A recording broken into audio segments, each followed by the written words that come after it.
Want to see something sad? Look at this. Wait, I'm gonna put this at the beginning. We are installing a mod in the 370Z, but what color would you like to see Brittany in? Take a good look. Take a good look. What color? Comment below. The comment with the most likes and that color will be a big consideration. I already have one in mind, but if it's something cool, I'll be like, maybe that. Yo, Danny, how are you gonna make this car drivable? It doesn't even have an engine. Like, what are you... What we're doing today is really cool. Welcome back to another episode of Danny Knows a Couple Things. Not too much, but a couple things. And today we're learning how to do a custom DIY power steering system. And that's how this car is going to be actually drivable. And I know you're wondering, this kid probably knows a good amount about power steering systems and how to do it in DIY and custom making it. Absolutely not. Nope, but we're going to learn together. I feel like Tia right there. So, if you don't already know, we're actually putting this VR30 DTTT, which is the engine that comes in the Q60s and Q50s. It is a new twin-turbo Nissan engine, and we're putting it in that 350Z back there. 350Zs normally come naturally aspirated. In an engine swap, there's, I believe, 3 of the most difficult things. 1, seeing if the engine actually fits. 2, the wiring harness. If the engine is newer, you gotta make it communicate with the ECU, which we already got all that figured out. But 3, power steering. What are you gonna do? Here's the thing. The 350Z comes with a mechanical pump. So basically the mechanical pump, it goes attached to the engine and there's an extra pulley, or I believe the pulley is just longer on the engine, and it basically pumps the power steering pump, and it goes with the higher RPMs, the more the power steering pump is pumping and you have power steering. Well, Q60s and Q50s, it's all electronic. There's no more way to put a mechanical pump onto this engine. That's why we gotta make something custom. But here's the main thing. This is so heavy. Bam. An electric power steering pump from a Volvo. Yeah, I said that right. So this power steering pump comes in Volvo's C30, C70, S40, V50. I think that's it. Came in a pretty interesting car. Where can you get it? I actually did go to the junkyard. Let's put some clips of that day. Alright, y'all, what is good? So right now we're at a junkyard that you guys have seen me at before. So reason why we're here, pretty interesting. So we were not gonna do power steering on the VR30 350Z build, but I talked to the guys doing my harness. I talked to Note.tm, which did it on his 370Z, and he doesn't have power steering. And I don't want to build something in such a cool swap and then not want to drive it because I don't have power steering. So I heard that we can get like a electric power steering from Volvos and Mazdas. That's what we're here right now. We're gonna try to find one and then adapt it to the Z, because since it's an electric one, it's its own system. It doesn't have anything to do with the engine. There's no pulleys, there's no belts for the power steering. So we're gonna try to find one from here, take it home and adapt it. So far we haven't had any luck. We found one on the Mazda, but it's not that good, so we're gonna try to find it on the Volvo, which is this lane right here. So we'll see. Nope. Negative. Want to see something sad? Look at this. Look at this thing. Oh, that's so sad. What in the world? What the heck is this? But as you can see, we're leaving empty-handed. Didn't find anything, so gonna buy it online. Oh my gosh, talk about camber. Yeah, we couldn't find it. I ordered it online though, and it came in, as you can see right here. This one does look a lot, well, not a lot smaller, but much smaller than the one I did see in the Mazda. Obviously, you do not have to use a Volvo power steering pump. I use this one because this is the one I've seen most people use. It has a built-in relay, so I don't have to worry about that. And it's also, the size isn't horrible. I think I have a good idea where I'm gonna put it, but if I'm being honest, I'm still like, this is gonna fit in the car. This car's engine bay is gonna be extremely tight, so I'm honestly a little worried at this point, but I'm gonna show you guys where I'm thinking about mounting it in a little bit. Oh my gosh, I don't know if this is gonna fit. I don't know if this is gonna fit. Okay, we got the power steering pump. Now we got all these lines, and I'm gonna show you how we're gonna make this basically connect to the OEM power steering rack. All right, so first with this.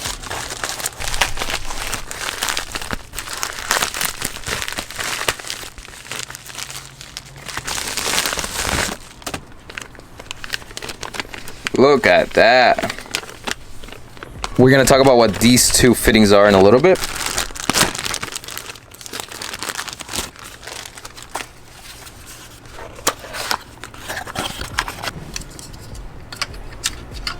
Haha, let's go.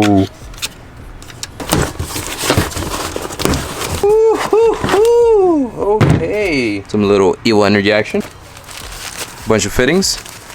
Long hoses. No idea what this is. Little things for the hoses. case you have not realized the plan, we're going to be getting rid of the old banjo hose setup and turn everything into the 6N fittings. Honestly, it might be a little intimidating, but it's kind of pretty easy. The hardest part will be where to mount. The only idea I truly have right now, which as I'm sitting next to it, I don't know if it's gonna work, is getting rid of the old power steering reservoir and sticking this right in there on that side of the frame rail. I think it fits. It's gonna sit lower, but since it's gonna be on that side, I think it's gonna sit. I don't think it's gonna touch anything. But then again, I have to be careful that the wheel, when you turn it, doesn't hit this. We're gonna figure that out. First things we're gonna do is get rid of these lines right here, then take all this out, and then we're gonna figure out what to do. Oh, I thought I had everything. Well, I made a whoopsie. I forgot about the fitting that converts this in here to a 6N. This is it right here. I'm literally gonna link everything in the description that I have here on the table and that I'm waiting for it to get. So, since we can't do this, let's take off the ones that are from the rack.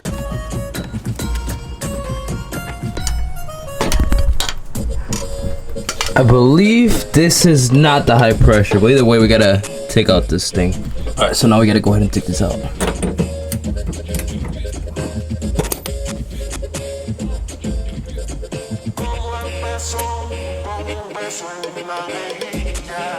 This goes right in here.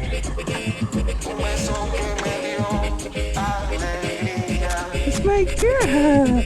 I love you. Oh my goodness.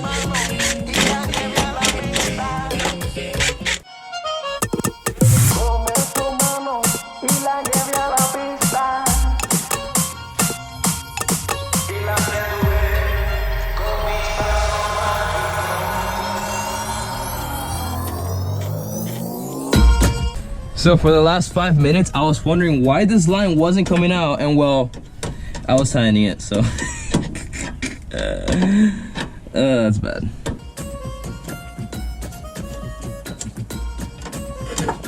There you go. This is the high pressure hose one. There you go. Woo, it's good.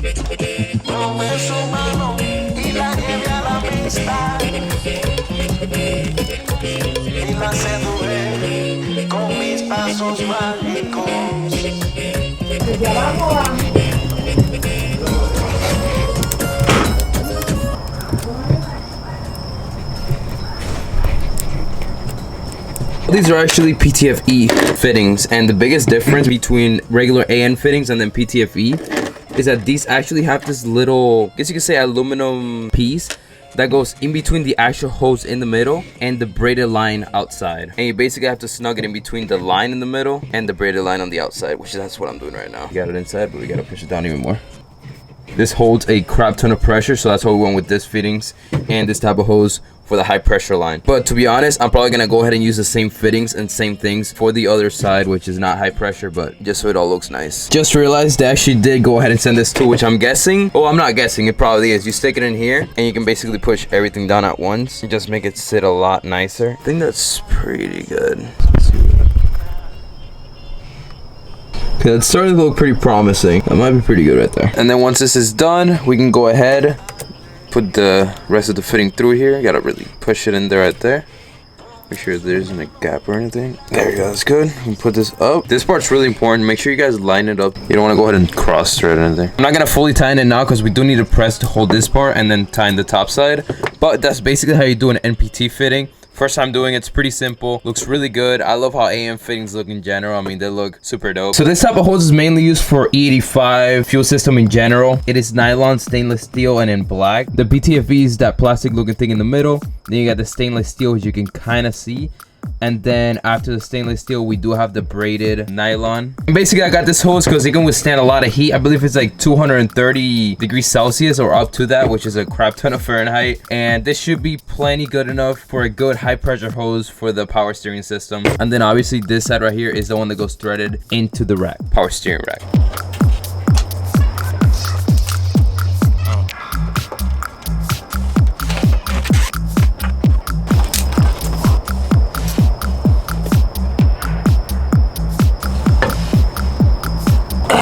So this moment in time, it is like 12 at night. No idea where I'm gonna put this power steering pump. The location I had in mind, I thought it would work, was here. To quickly find out, the hood is 100% not gonna clear. I could make a circle hole, make a circle right where this would sit in the hood. I don't know. I'm gonna just literally sit here and kind of brainstorm for the next like 10 hours.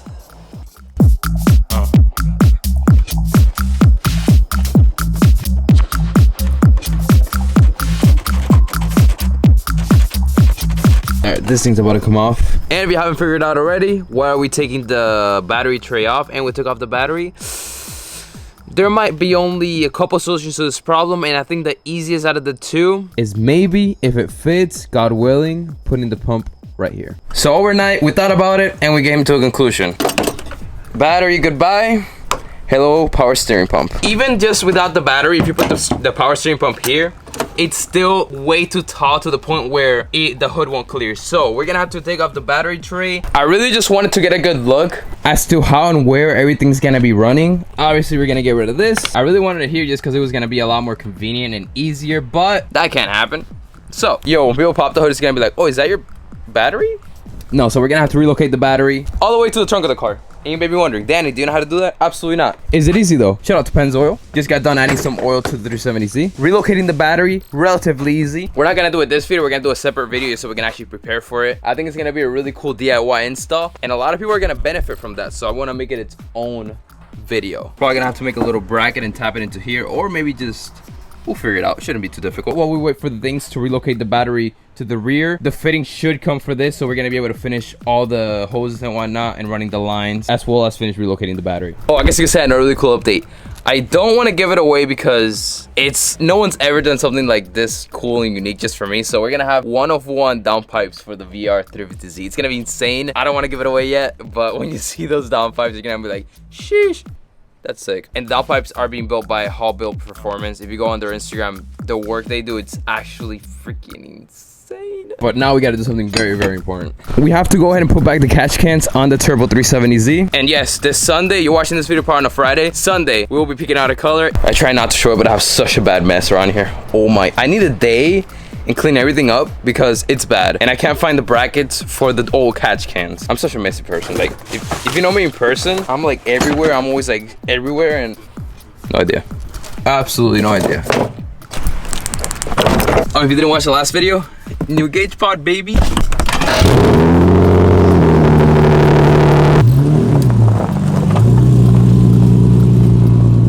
Damn. But something very important that a lot of people don't even think about is when you have a turboed car, there's gonna be more blow-by, or there should be. It's not great, but it happens, which is basically when oil go past the piston rings. Maybe your car's a little higher on mileage and also more boost. It's just gonna happen. Brittany has 90,000 miles, so we are going to go ahead and put back the ADDW1 catch cans, which we also have catch cans for the VR. But when we get there, I'll go ahead and do the install on the VR. For now, we gotta put it on this car because it really needs it. Go ahead and take these little nozzle tit looking things off. 15, 16. See, look at this mess. Like, this is such a mess. It's bad. A lot of you were saying I played soccer. I never played soccer in my life. I played baseball. Varsity as a freshman, yes sir. 8, 9, 10. Woo.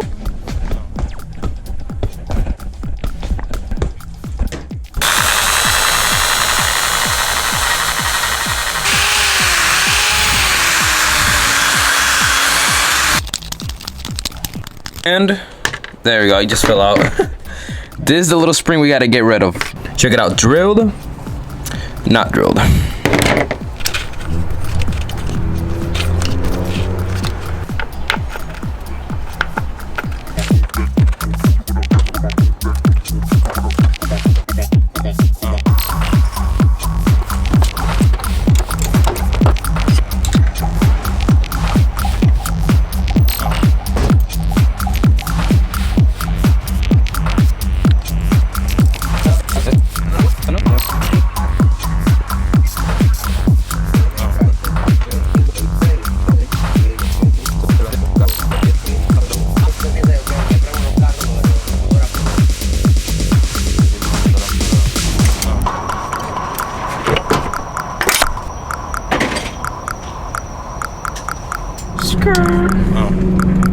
think about the new car?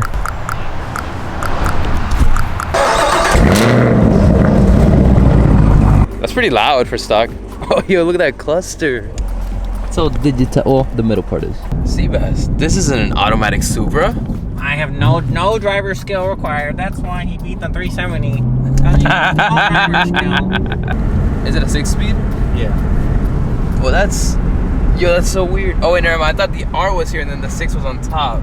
Never mind. I was like, that is weird. That's ref match? Yeah. Nice. I'm smart on the computer. It's a yellow. You see those tires? Yeah, these slicks made it so much better. Dude, if I did that with stock tires, we'd be in the ditch, dude. Really? Yeah, dude, the stock tires were so bad. Dude, it's crazy how instant the torque is. Oh, supercharger. Whoa! Sebastian did what he said he was gonna do. Goodbye, Supra. And hello. 2021 Camaro Zl1 1LE. Oh, we should race his Tesla.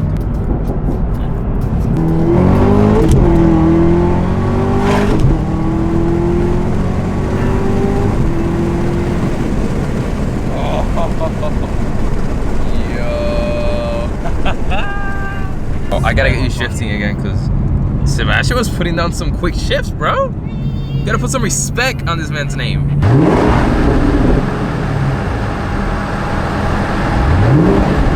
So Sebastian just told me that gas is really bad. Even like being nice to it, 12 miles to the gallon. Yeah, you can hear the pops now. Oh yeah, it does pop. Oh shoot. It's like a Beamer, bro.